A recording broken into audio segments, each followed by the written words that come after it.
Assalamualaikum warahmatullahi wabarakatuh. Perkenalkan, nama saya Nora Yulia dengan NIM 21051020101018. Kali ini saya akan menjelaskan tentang komunikasi kelompok.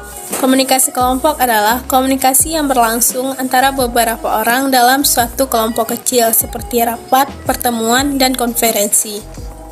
Kita banyak menemukan kelompok dalam masyarakat, seperti keluarga, kelompok diskusi, kelompok pemecah masalah, atau yang sedang bermusyawarah untuk mengambil satu keputusan. Komunikasi kelompok juga melibatkan komunikasi antar pribadi. Karena itu, kebanyakan teori komunikasi antar pribadi juga berlaku untuk komunikasi kelompok.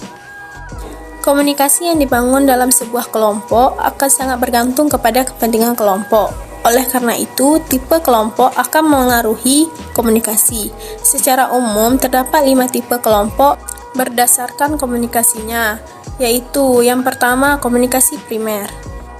Kelompok primer adalah kelompok yang anggota-anggota di dalamnya berhubungan secara akrab atau personal. Kelompok ini juga bisa disebut kelompok sosial pertama seperti keluarga, kekerabatan, dan pertemanan.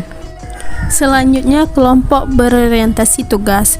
Kelompok ini dibentuk untuk menyelesaikan tugas tertentu, seperti kelompok pemecahan masalah, pembuatan keputusan, dan pembangkit ide. Adapun selanjutnya, yaitu kelompok terapi, kelompok yang bertujuan untuk menolong individu dalam menyelesaikan masalah pribadi.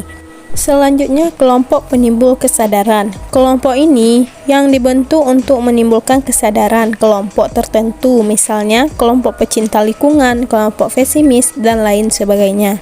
Selanjutnya, kelompok belajar. Kelompok ini bertujuan supaya individu dalam suatu kelompok memperoleh lebih banyak informasi dan pengertian tentang suatu topik. Adapun 6 faktor yang mempengaruhi efektivitas komunikasi kelompok. Yang pertama, besaran kelompok. Besaran kelompok dapat dilihat dari berapa anggota kelompok, di mana semakin besar suatu kelompok, maka semakin terbatas waktu yang dimiliki.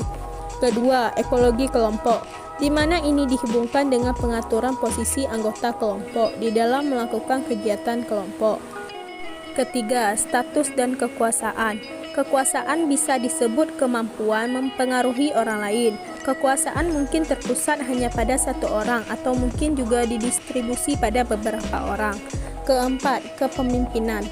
Appointed leader atau pemimpin atas dasar penunjukan. Individu yang ditugaskan oleh otoritas yang lebih tinggi ke dalam organisasi atau dalam kekuasaan manajerial atau di dalam tim, maka orang yang ditunjuk ini termasuk dalam appointed leader. 5. Gaya kepemimpinan. Gaya kepemimpinan adalah suatu cara atau pola dan kemampuan tertentu yang digunakan oleh seorang pemimpin dalam bersikap, berkomunikasi untuk mengendalikan orang lain atau bawahannya. 6. Jaringan komunikasi. Jaringan komunikasi adalah penggambaran siapa yang berbicara kepada siapa dalam suatu sistem sosial atau saluran yang digunakan untuk meneruskan pesan dari satu orang ke orang lain.